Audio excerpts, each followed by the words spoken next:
Assalamualaikum warahmatullahi wabarakatuh. Perkenalkan, nama saya Sri Rahayu Ahansi dari kelas PGMI 6A. Nah, baik, di sini saya akan menjelaskan model pembelajaran yang saya ambil, yaitu model pembelajaran problem based learning yang saya masukkan ke dalam sebuah RPP. Nah, terlebih dahulu saya akan jelaskan apa itu model pembelajaran problem based learning. Model pembelajaran problem-based learning adalah sebuah metode yang bercerita tentang pengetahuan yang nyata tentang permasalahan yang nyata sebagai konteks untuk peserta didik berpikir kritis serta keterampilannya memecahkan masalah serta memperoleh pengetahuannya. Nah, di dalam model pembelajaran problem-based learning tersebut ada beberapa langkah yang harus diikuti. Nah, yang pertama, orientasi peserta didik pada masalah. Kemudian yang kedua, mengorganisasikan peserta didik untuk belajar. Ketiga, membimbing penyelidikan individu dan kelompok. Dan yang keempat, mengembangkan dan menyajikan hasil karya. Dan yang kelima, menganalisis dan mengevaluasi pemecahan masalah.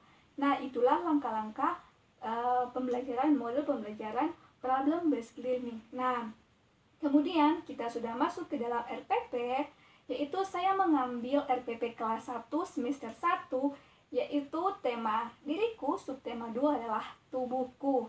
Nah, di sini mata pelajaran yang saya ambil adalah ada dua, yaitu mata pelajaran Bahasa Indonesia dan mata pelajaran PJOK. Nah, baik. Kemudian alokasi waktu. Alokasi waktu itu 1 hari 5 jam pelajaran dikali 35 menit.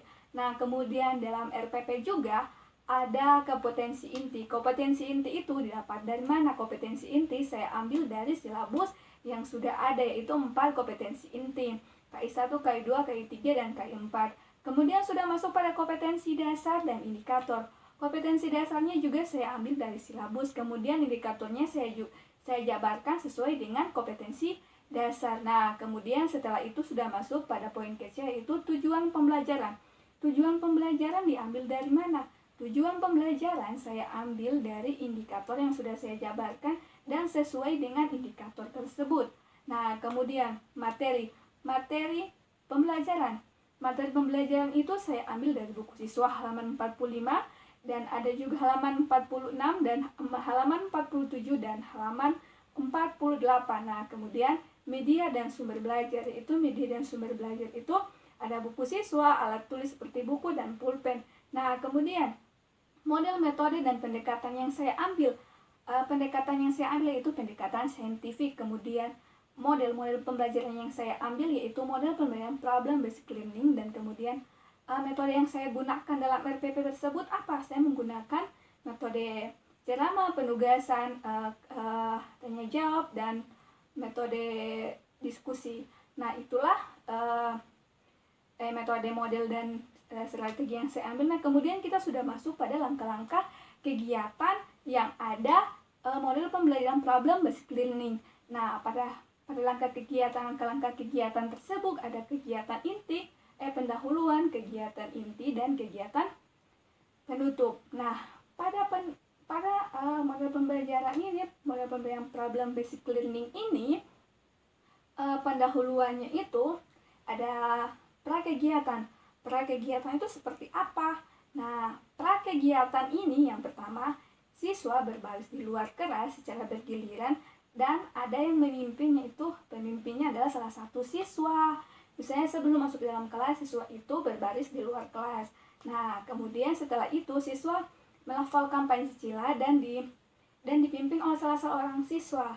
Nah, kemudian yang ketiga itu siswa masuk ke dalam kelas secara tertib. Tapi sebelum masuk ke dalam kelas, pastinya ada guru yang di depan kelas. Di situ siswa-siswa menyalami guru sebelum masuk kelas secara tertib. Misalnya dari barisan, atur barisan begitu secara tertib. Mereka menyalami guru satu persatu sebelum masuk ke dalam kelas.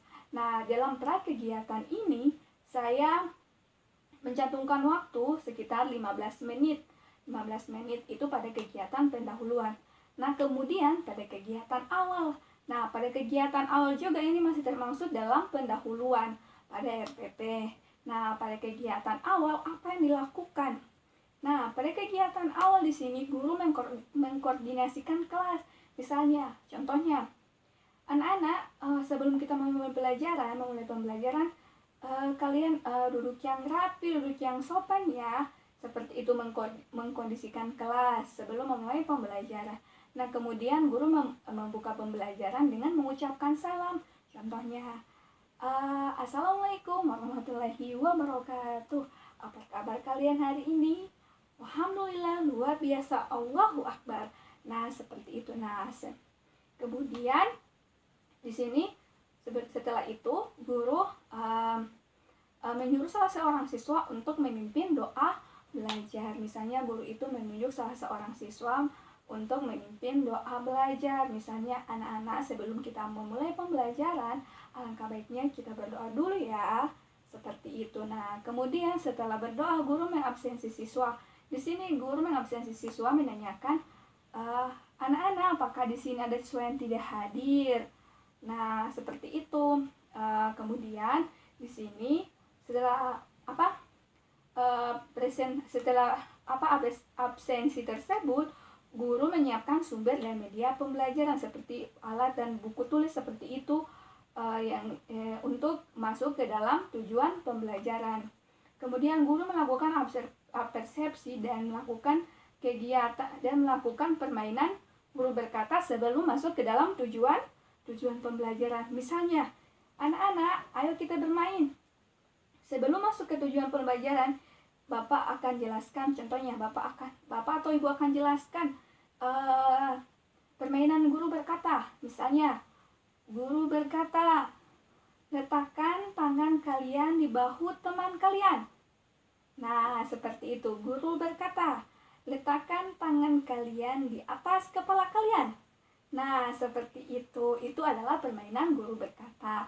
Nah, setelah permainan tersebut, pastinya guru menjelaskan tujuan pembelajaran yang guru akan ajarkan pada hari itu juga sesuai dengan permainan tadi. Misalnya permainan guru berkata, letakkan apa, yaitu anggota tubuh.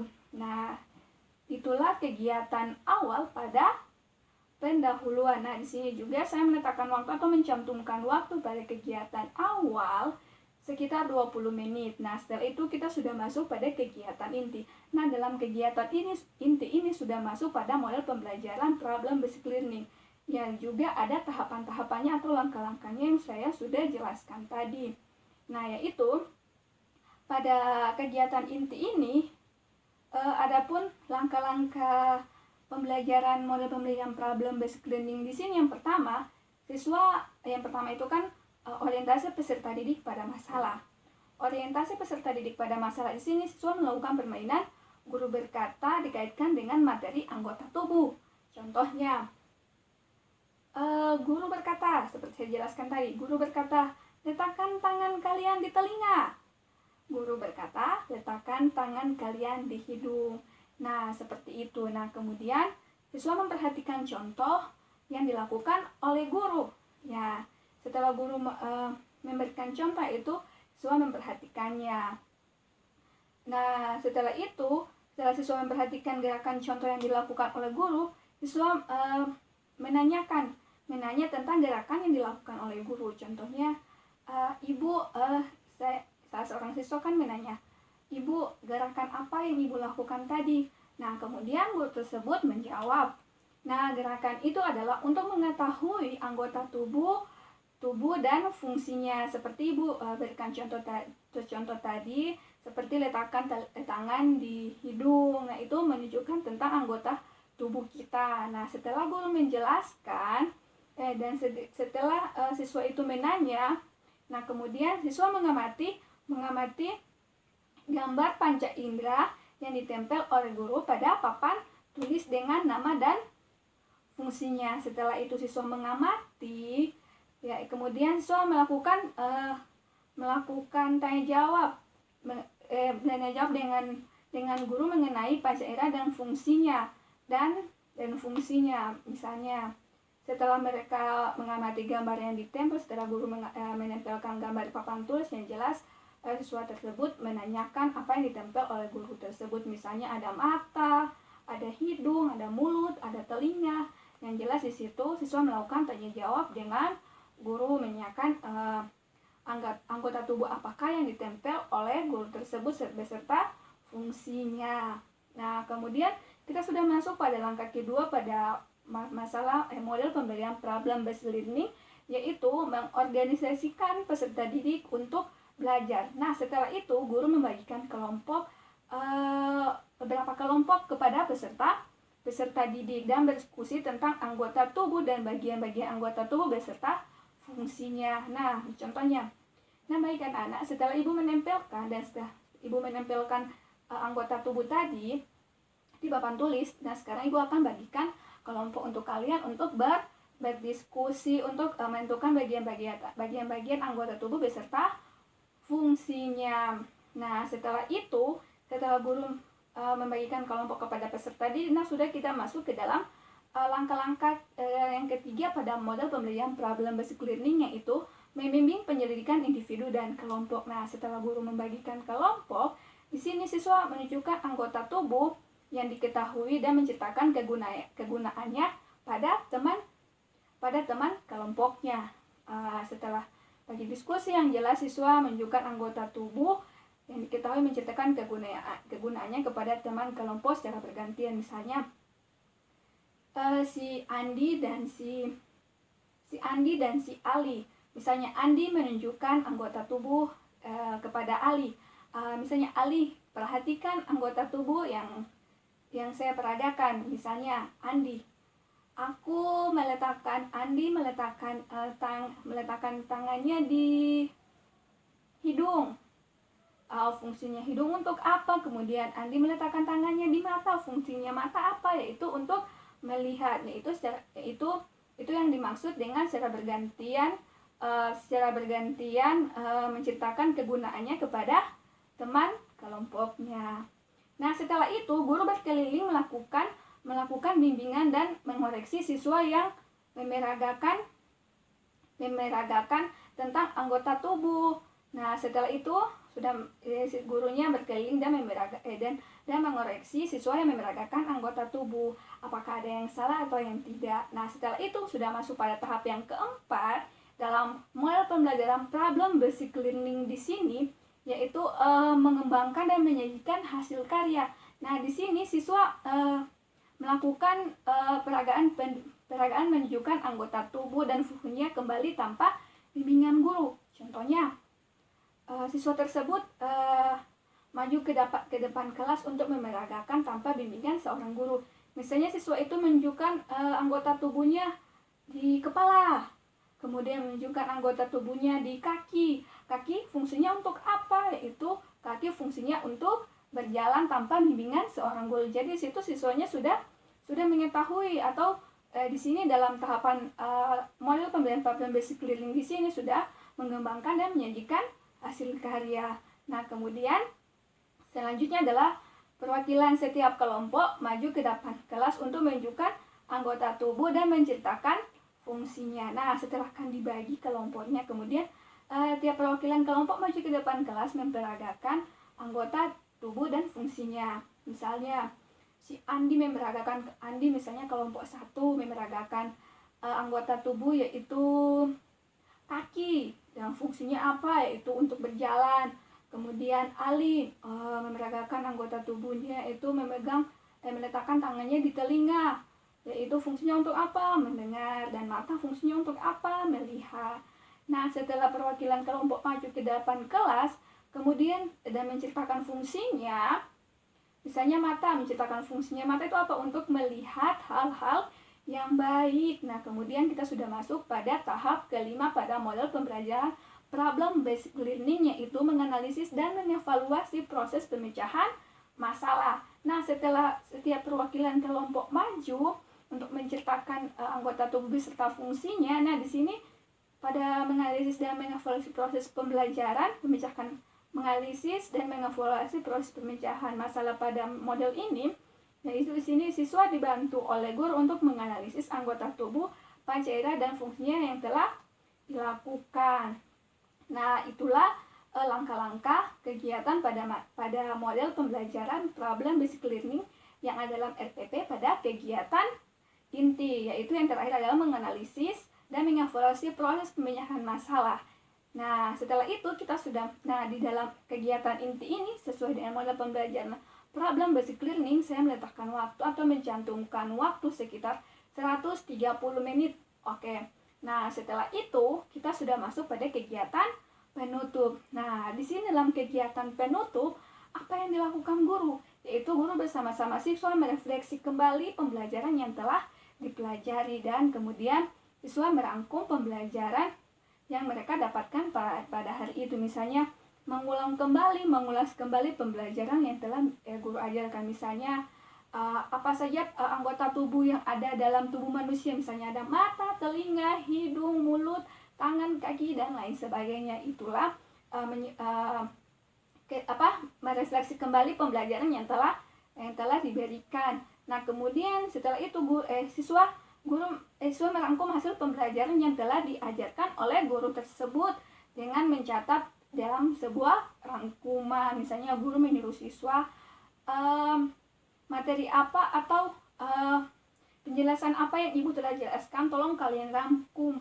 Nah, anak-anak seperti itu. Nah, kemudian setelah itu guru bersama siswa menyimpulkan hasil pembelajaran yang guru ajarkan pada hari itu. Misalnya guru menyimpulkan bahwa hari ini kita sudah mempelajari tentang anggota tubuh, bagian-bagian anggota tubuh, panca indera, dan beserta fungsinya. Nah, fungsinya itu apa? Misalnya mata untuk melihat dan kegunaannya untuk apa, kaki untuk kegunaannya untuk apa, yaitu untuk berjalan. Nah, setelah itu setelah guru menyimpulkan, yaitu siswa mengerjakan evaluasi yang telah diberikan oleh guru, seperti evaluasi atau evaluasi apa yang diberikan oleh guru tentang materi yang sudah diajarkan. Nah, kemudian setelah evaluasi, guru memberikan pengayaan dan remedial. Nah, apabila di dalam evaluasi tersebut ada siswa yang mengerjakan soalnya banyak yang salah, yang jelas di sini guru melakukan pengayaan dan remedial kembali kepada siswa tersebut. Nah, kemudian sini guru memberikan pesan untuk untuk mempelajari materi berikutnya yang akan datang. Nah, contohnya misalnya anak-anak, di sini contohnya guru memberikan pesan kepada kalian. Nah, minggu depan kita akan belajar tentang tumbuhan. Nah, di sini gurunya memberikan pesan materi yang akan guru tersebut ajarkan pada minggu berikutnya. Misalnya kalian minggu depan bawa tumbuhan, karena minggu depan kita akan belajar tentang bagian-bagian tumbuhan, seperti itu. Nah, setelah itu guru bersama-sama siswa menutup kegiatan pembelajaran dengan berdoa. Misalnya, sebelum kita menutup pembelajaran hari ini, ibu minta kepada kalian untuk berdoa terlebih dahulu. Itu berdoa bisa dipimpin oleh salah seorang siswa, itu doa pulang. Setelah berdoa, yang terakhir itu guru menutup kegiatan pembelajaran dengan mengucapkan salam. Nah, di sini setelah menutup pembelajaran guru mengucapkan salam, contohnya. Nah, anak-anak, dan sampai di sini dulu pembelajaran yang ibu berikan. Mohon maaf jika ibu ada salah-salah kata. Wabillahi taufiq wal hidayah. Wassalamualaikum warahmatullahi wabarakatuh. Nah, itulah guru penutupan yang terakhir guru berikan, yaitu dengan memberikan atau mengucapkan salam. Nah, pada bagian penutup ini saya mencantumkan atau meletakkan waktu selama 20 menit.